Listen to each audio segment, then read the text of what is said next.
With Raji Param, who is the president and CEO of North American College Pharmaceutical Pharma College, and who's leading a series on medical cannabis professional training.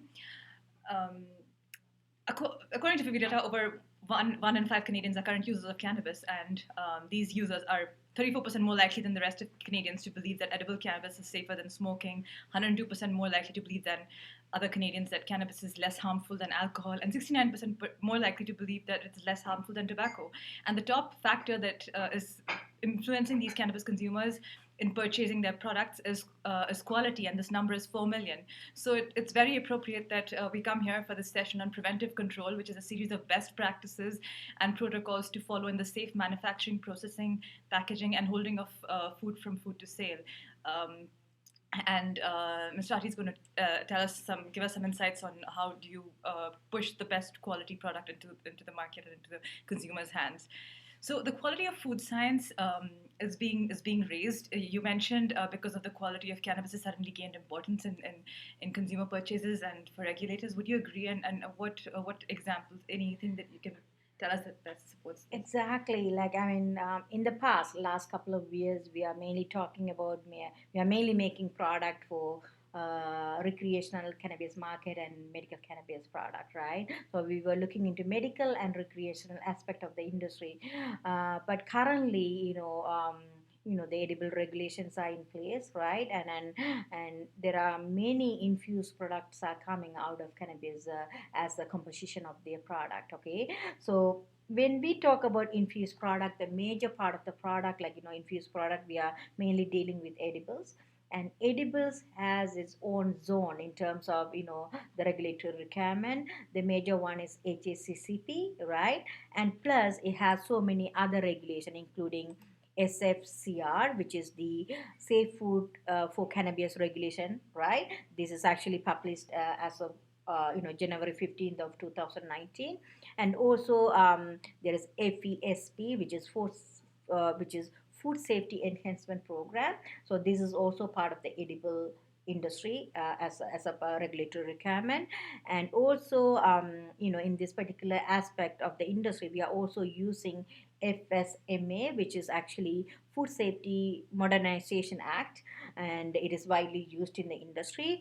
And plus, at the global level, we are using GFSI, which is Global Food Safety Initiative. Okay, so these are the different regulation we are using in the industry in the food sectors. Therefore, when we are making edibles out of cannabis, it could be cookies, or it could be chocolate, it could be beverage, right? So any edibles you are making out of this cannabis product, infused product, it is very important that we are in compliance with the food regulation. Okay, so these are the number of regulation we are looking into it. But on the top of this regulation, nowadays cannabis companies, edibles companies, they are also looking into the cannabis preventive control plan, which is associated with the hazard analysis of the product. And also they do the hazard analysis to prevent their consumers from safety. Okay, so when they get product complaints, they look into the reason why this hazard is happening, why they are getting complaints, and they come up with a proper preventive control plan to control these incidents. And also they don't want to have this incident happen in future, so they want to have a preventive control plan. You said cannabis products don't have any expiry date, and this is something interesting. Do you think this will change, and why is it different when exporting? As far as I know, according to my opinion, it will be changed. And we know most of the edibles and medical product, even recreational product, we have expiry date. Why not for cannabis, right?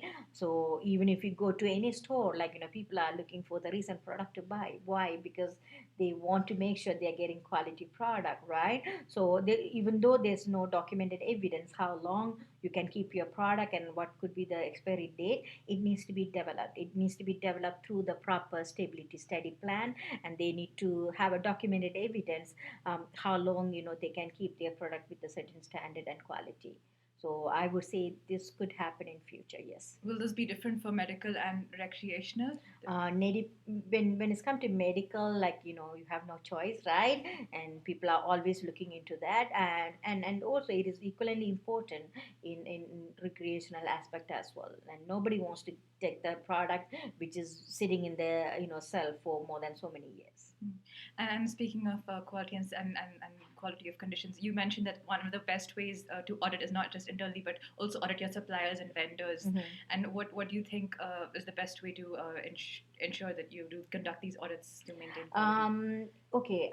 The best way to conduct vendor audit and supplier audit, it is very critical, and no one is forcing you to do. But when you are performing vendor audit, supplier audit, because you are actually bringing the raw material into your formulation. So if you have problem with your raw material, if it's contaminated, you are putting the wrong material in your formulation, then you are compromising the quality of your product at the end of the day. So doing vendor audit is very critical. When it's come to vendor audit, we are not only auditing the supplier of the raw material, we are also auditing the vendor who is giving the system. For an example, you need a blender to mix your product. So whoever is giving the blender, when they deliver the system, they also need to be in compliance. So you need to do vendor audit for your system suppliers, and as well as your raw material supplier. Okay, so when you do the audit, vendor audit, you have to have a procedure. You need to have a vendor audit procedure, and you can have your internal audit team or you can have external audit team, but you need to have a set of procedure how to perform the audit. And you must have item list. What are the items I'm going to look into it when I'm visiting this particular facility, this particular department, right? So you need to plan your vendor audit, right? And you need to have a written procedure, and you have to go by your procedure. And when you're doing audit, like, make sure you are sending the qualified person to do the audit. Okay, and plus, when you're going through the audit process, if you find anything is missing or whatever, then you may need to work with that particular vendor and try to figure out, okay, what is there and what is missing, and how it can be fixed, right? You cannot simply, okay, I did my audit and I will simply take their product into our formulation. Okay, so if anything is missing, anything needs to be fixed, you need to discuss with your vendor. Or the worst come worse, if certain supplier is not up to the standard of what you're looking for, you may want to look into another vendor. Yeah. And lastly, what is the top reason that's causing all these hazards of late, in your opinion, from all the news? There are multiple reasons. One is, could be from your raw material. You may have contamination. You may have contamination from any foreign material. Let's say your facility is not adequate, and you are getting some foreign material or extraneous material, which can be a potential contamination in your product, right? And apart from this, you may have a contamination due to, like, a plant fraudulent activities. People may want to damage your product, and they want to bring your business down, right? So in this case, they can pre-plan and they can do fraudulent activity in terms of adulterating your product. Okay, so there are so many reasons why you have contamination. And during the process, if you are not maintaining your system and the process properly, you will have contamination. For an example, if you don't have proper sanitation program and procedure, or if you don't have proper validation in the process and procedures, you can probably have problem with the cross contamination.